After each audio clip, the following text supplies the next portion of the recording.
Less than a month after Lincoln took office, Fort Sumter fell to the Confederates.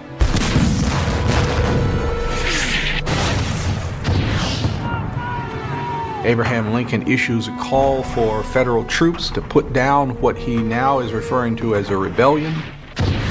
Civil War is underway. And, it's like this rock rolling downhill.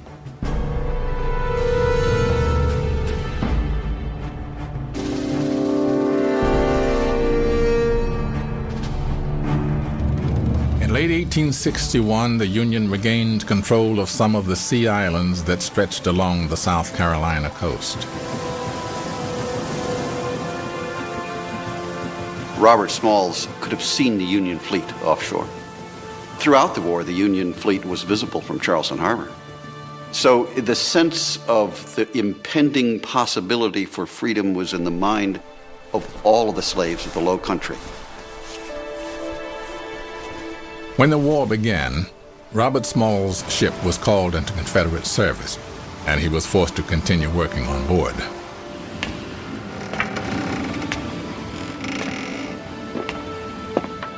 So for a year, he was fighting with the Confederacy against the Union.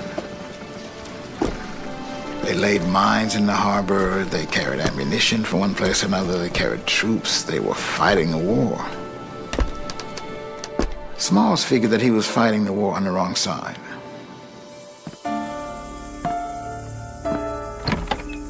Smalls and his wife had been talking about freedom for a long time. And Smalls began to speak with some of the other black men who were working with him on the ship. They began to talk about how to escape. One night, the enslaved crewmen of the Planter dared meet at Smalls' apartment to finalize their escape plans. They went over the scheme in detail. They decided that they would, in the wee hours of the morning, they would load the members of their families on the vessel and sail it out then into the harbor and beyond the Confederate battle stations, taking a tremendous risk.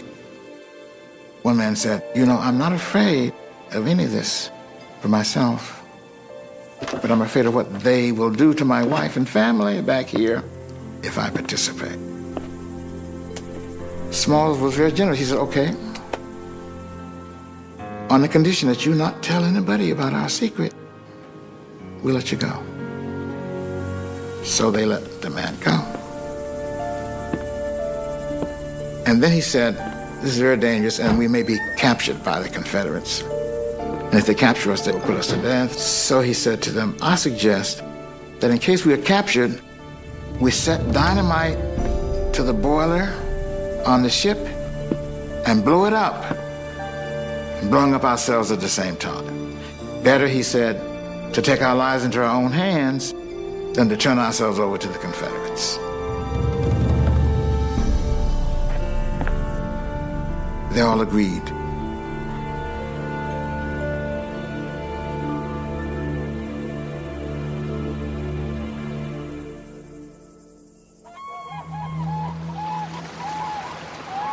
On the night of May 13, 1862, as they often did, the Confederate crew went home and left the black crew on board to guard the ship. This night, conditions were right. The Planter had just been loaded with ammunition, more than enough to blow it up if necessary. With their families huddled below, the Planter, with Robert Smalls impersonating the captain, approached Fort Sumter. He gave the signal and was allowed to pass. And then the sentry on the Fort Sumter noticed that the boat had sped up, and he thought that was funny. So he called to the boat to halt. But by now, Smalls was out of the range of the Confederate fire, and so he didn't stop. But now he was in real trouble because he was headed toward the Union fleet. Although he was sailing toward them to deliver the ship to them, and they did not know he was coming. So what to do? Well, apparently, Hannah, his wife, had brought a white bed sheet along.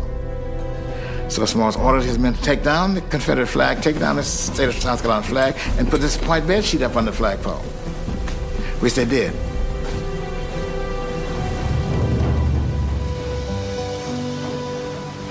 The Union naval blockade didn't fire on the ship and did allow it to come into its midst, and was very surprised to see this Confederate vessel now in the possession of enslaved African Americans who turned it over to them.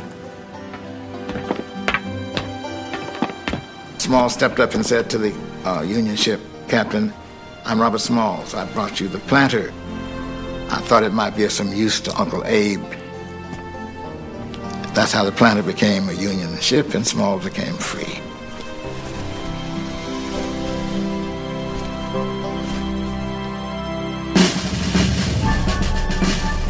Robert Smalls' capture of the Planter was a sensation. It was reported from New York to London. Robert Smalls very quickly became a major celebrity. Lots of slaves escaped during the Civil War.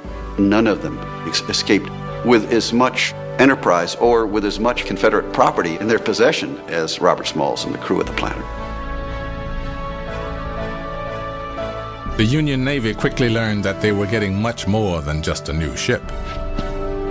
When Smalls was taken into Union custody and debriefed, they were overjoyed.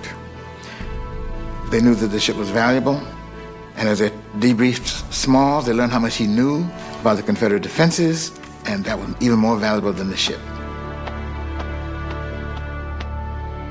Robert Smalls really challenged the whole theoretical basis of slavery, because here was someone who was intelligent enough, who was courageous enough, who was confident enough to engineer really this dramatic and extraordinary escape right out from under the noses of the superior race.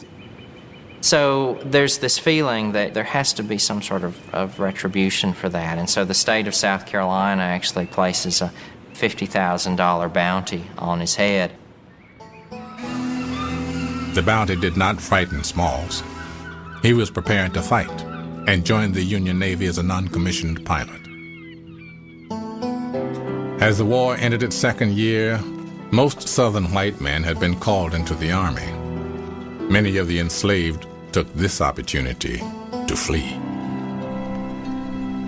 It clearly revealed that without the patrol system in the South, which basically dissipated when the war started, there was nothing to restrain them and keep them from running away. And so as a result, they ran away by the hundreds and then eventually by the thousands. As thousands of escaped slaves made it to Union lines, some field commanders put them to work in non-combat jobs. Unlike the Navy, which had a few African-American sailors, the Army would not permit blacks to fight.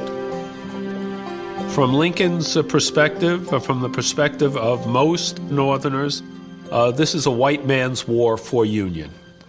This war has nothing to do with slavery, and it has nothing to do with black people. From the time he took office, Lincoln's policy was focused on keeping the 4 slave-owning border states in the Union. Lincoln believed that without Delaware, Maryland, Kentucky, and Missouri, the North was doomed. "I hope God is on our side," the president told a reporter, "but I must have Kentucky." In fact, there's this very interesting conversation between Frederick Douglass and Abraham Lincoln, in which Frederick Douglass says that you're fighting this war with a strong right hand behind your back. Even though you're concerned about maintaining the loyalty of the border states, the United States would be better off to accept the service of thousands, tens of thousands of African American troops. And by 1862, the relentless movement of fleeing slaves into Union lines and their insistent demand to be allowed to fight made the issue unavoidable. In August, the Federal War Department authorized mustering an army of 5,000 black men in South Carolina. Robert Smalls volunteered to help recruit the 1st South Carolina Colored Troops. Within the year, black regiments were being created all across the Union. The response was overwhelming. Wherever it's possible, you have masses of men volunteering for the Army. It's people all over the North coming to Massachusetts to volunteer for the Massachusetts 54 and 55th, in South Carolina for the 1st Colored Infantry. Now officially allowed to fight, they had to fight not only the Confederate Army, they had to fight within the Union ranks as well. Racism was rampant. At first, black soldiers received only half pay, but still